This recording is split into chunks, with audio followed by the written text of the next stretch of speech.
चलिए दोस्तों, आज की वीडियो शुरू करते हैं। इससे पहली वीडियो में हमने अवतल दर्पण के उपयोग तक पढ़ा था। अवतल दर्पण के किरण आरेख बनाने के लिए डायग्राम उसके किस तरह से बनते हैं और कैसे कैसे बनते हैं, प्रतिबिंब कहाँ बनता है, अवतल दर्पण के उपयोग, ये तमाम चीज़ें पढ़ी थी। अब हम पढ़ते हैं उत्तल दर्पण के किरण आरेख बनाने के नियम। इसका पहला नियम जो है ये है, उत्तल दर्पण के मुख्य अक्ष के समांतर प्रकाश किरण परावर्तन के पश्चात दर्पण के मुख्य फोकस से आती हुई प्रतीत होती है। फॉर एग्ज़ाम्पल, हमने कोई किरण मुख्य अक्ष के समांतर यहाँ से भेजी तो ये उत्तल दर्पण से टकराने के पश्चात में ऐसे जाएगी। रियल में तो ऐसे जाएगी, लेकिन जो महसूस होगा, हमें महसूस ऐसा होगा कि ये फोकस से होकर, ये वाली किरण फोकस से होकर जा रही है, यानी फोकस से आती हुई प्रतीत हो रही है। इन दोनों के बीच में हम कलम डाल देते हैं। उत्तल दर्पण के मुख्य अक्ष के समांतर प्रकाश किरण परावर्तन के पश्चात में, यानी दर्पण से टकराने के पश्चात में मुख्य फोकस से आती हुई, यानी मुख्य फोकस से आती हुई प्रतीत होती है, सिर्फ रियल में नहीं होता है। उसके बाद में दूसरा नियम, उत्तल दर्पण के मुख्य फोकस से गुजरने वाली प्रकाश किरण। उत्तल दर्पण के मुख्य फोकस से गुजरने वाली प्रकाश किरण, मुख्य फोकस से ये वाली, अगर हमने यहाँ से कोई किरण भेजी ऐसे, मुख्य फोकस से गुजरने वाली प्रकाश किरण परावर्तन के पश्चात में मुख्य अक्ष के समांतर हो जाती है। ऐसे भेजेंगे इसको तो ये यहाँ से टकराने के बाद में ऐसे हो जाएगी। लम डाल देते हैं। हाँ, ये दो नियम हो गए। अब देख लेते हैं तीसरा नियम, उत्तल दर्पण के वक्रता केंद्र की ओर परावर्तन के पश्चात वापस उसी दिशा में आ जाती है। यानी जो किरण वक्रता केंद्र से जाएगी तो वापस उसी दिशा में लौट आएगी। अगर हमने इसको यहाँ से भेजा तो टकराने के बाद में यहाँ से इसी दिशा में वापस लौट जाएगी। यह है हमारा तीसरा नियम। चौथा नियम, उत्तल दर्पण के ध्रुव पर तिर्यक दिशा में आपतित किरण तिर्यक दिशा में ही परावर्तित हो जाती है। अगर हमने कोई किरण यहाँ से भेजी, यहाँ तिर्यक दिशा में यहाँ से, तो टकराने के पश्चात में ऐसे ही निकल जाएगी, क्योंकि हमारा अभिलंब है। जितने एंगल पर यहाँ से आओगी उतने एंगल पर निकल जाएगी। ये हो गए हमारे 4 नियम उत्तल दर्पण के किरण आरेख के। अब देख लेते हैं हम इसके प्रतिबिंब किस तरह और कैसे कैसे बनते हैं।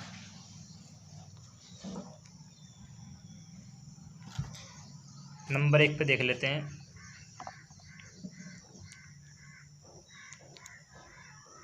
अगर वस्तु हमारी अनंत पर रखी है तो प्रतिबिंब कहाँ बनेगा। हमने एक किरण यहाँ से भेजी, टकराने के पश्चात में ऐसी हो जाएगी, जो मुख्य अक्ष के समांतर जाती है, तो ऐसा प्रतीत होता है कि फोकस से आती हुई महसूस होती है, तो इसका मतलब फोकस से आती हुई महसूस होगी। दूसरी किरण यहाँ से भेजी तो ये ऐसे निकल जाएगी, तो इसका मतलब ये है कि ये भी फोकस से आती हुई प्रतीत हो रही। तो इसका मतलब ये होगा कि हमारा जो प्रतिबिंब बन रहा है वो फोकस पर बन रहा है और बहुत छोटा बन रहा है। अब देख लेते हैं दूसरा, अनंत तथा दर्पण के ध्रुव P के बीच, इसमें वस्तु कहीं और नहीं रखी जाती है, तो इसमें अनंत होता है या फिर दर्पण का ध्रुव। इन दोनों के बीच में ना फोकस दूरी है ना वक्रता केंद्र है, क्योंकि वक्रता केंद्र इधर है, फोकस दूरी भी इधर है। तो वस्तु यहाँ रखी जाएगी या यहाँ रखी जाएगी, तो यहाँ कहीं भी रख दो बीच में। जो यहाँ रखी जाएगी उसको अनंत पर बोल लेंगे, जो बीच में यहाँ पर कहीं भी आ जाएगी, किसी भी जगह पर रख देंगे तो वो अनंत तथा दर्पण के ध्रुव के बीच ही मानी जाएगी। तो हमने एक किरण यहाँ से भेजी मुख्य अक्ष के समांतर, तो टकराने के पश्चात में मुख्य फोकस से आती हुई प्रतीत होगी, मुख्य फोकस से आती हुई प्रतीत होगी। तो दूसरी किरण हमने यहाँ से वक्रता केंद्र की ओर भेजी, जो वक्रता केंद्र की ओर भेजेंगे वापस उसी दिशा में लौट आएंगी, तो जहाँ पर ये एक दूसरे को काटेंगे वहीं पर हमारा प्रतिबिंब बनेगा। तो हमारा प्रतिबिंब यहाँ पर बनेगा और ये सीधा होगा, आभासी होगा और सीधा होगा। अब देख लेते हैं उत्तल दर्पण के उपयोग। उत्तल दर्पण के उपयोग वाहनों की साइड लाइट, जो साइड दर्पण होते हैं उसमें इस्तेमाल होता है वाहनों की, यानी पीछे का जो एरिया होता है उसको बहुत ज़्यादा देखने के लिए इस्तेमाल किया जाता है, जैसा कि चित्र में दिखाया गया है।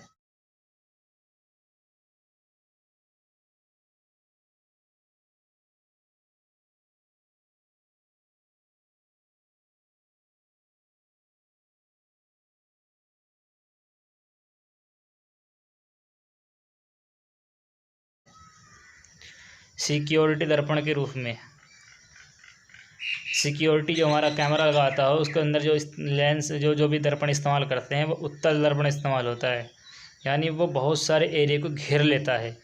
जैसा कि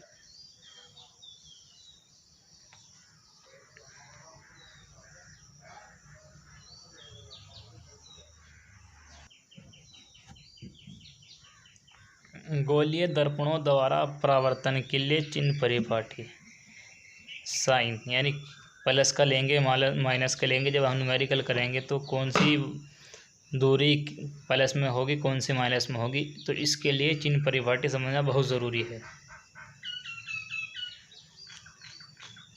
ये हमारा अवतल लेंस, अवतल दर्पण है हमारा, ये कोई अवतल दर्पण है, तो इसके जितनी भी इसमें दूरी नापी जाती है पोल बिंदु से नापी जाएंगी। जो इस पोल बिंदु से दाईं ओर नापी जाएंगी वो प्लस में ली जाएंगी, जो माइनस की ओर नापी जाएंगी, जो बाईं ओर नापी जाएंगी वो माइनस में ली जाएंगी, जो ऊपर नापी जाएंगी वो प्लस में ली जाएंगी, जो नीचे नापी जाएंगी वो माइनस में ली जाएंगी। यानी प्रकाश, अगर इधर से प्रकाश चल रहा है दर्पण में तो प्रकाश की चलने वाली साइड की दूरी प्लस में ली जाएगी, किरण के चलने की दिशा की दूरी प्लस में ली जाएगी। यानी अगर हम इसी को दूसरी तरह से बना दें तो कभी कंफ्यूज हो जावे, तो इस वजह से तो ये याद रखना कि प्रकाश के चलने की दिशा में जो दूरी ली जाती है वो प्लस में ही ली जाती है।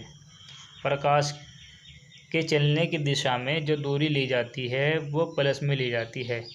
जिस दिशा में प्रकाश चलता है उस दिशा की दूरी प्लस में ही ली जाती है। अब देख लेते हैं बिंब यानी वस्तु सदैव दर्पण के बाईं ओर रखा जाता है, चाहे उत्तल दर्पण हो चाहे अवतल दर्पण हो, वस्तु हम बाईं ओर ही रखेंगे। लेकिन अगर इसे हम बदल दें तो फिर दाईं ओर आ जाएगी वस्तु। ये कोई ज़रूरी नहीं कि बिल्कुल ही बिंब बाईं ओर ही रखा जाएगा। जैसा कि मैं आपको दिखाता हूँ, हम इस दर्पण को ऐसे भी तो बना सकते हैं ना,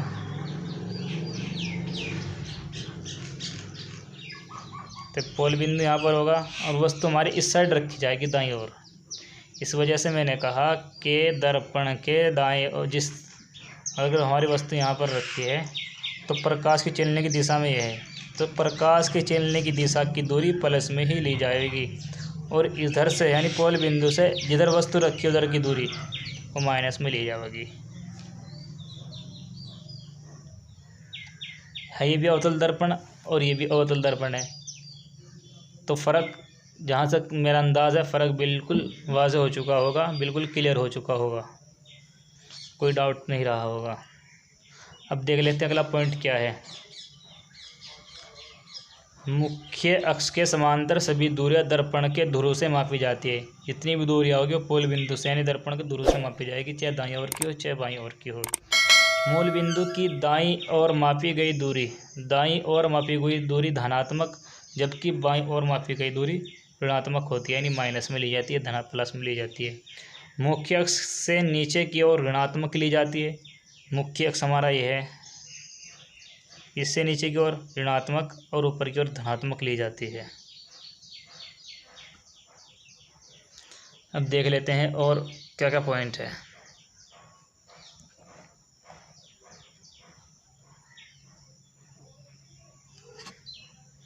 जो बिंब यानी वस्तु हमारी होती है, जो वस्तु को हम यू से रिप्रेजेंट करते हैं, यानी वस्तु जो दूरी होती है पोल बिंदु से जहाँ पर वस्तु रखी है उसको हम यू से दिखाते हैं, यू से।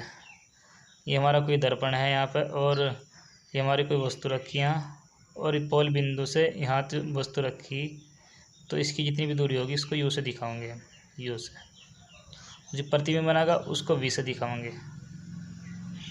बिंब की दूरी यानी यू हमेशा ऋणात्मक होती है, चाहे उत्तल दर्पण हो चाहे अवतल दर्पण हो, कोई सा भी दर्पण हो उसमें यू हमेशा जो हमारे ऑब्जेक्ट की दूरी होगी वो हमेशा ऋणात्मक ही होगी, क्योंकि प्रकाश उस वस्तु से होकर गुजरता है, उसकी दूसरी दिशा की ओर निकलता है।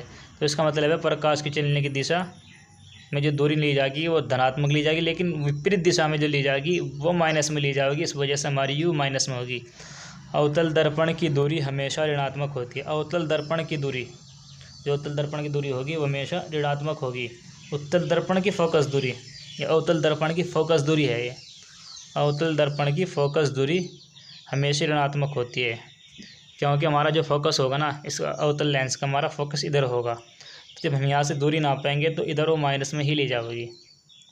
लेकिन ये अवतल होता, अगर हमारा उत्तल होता तो ये हमारी प्लस में होती, क्योंकि दूसरी ओर होती है। अगर हमारी वस्तु यहाँ पर रखी है तो जो फोकस दूरी होती है दर्पण की वो दूसरी ओर होती है, जैसा कि अभी मैं दिखा देता हूँ।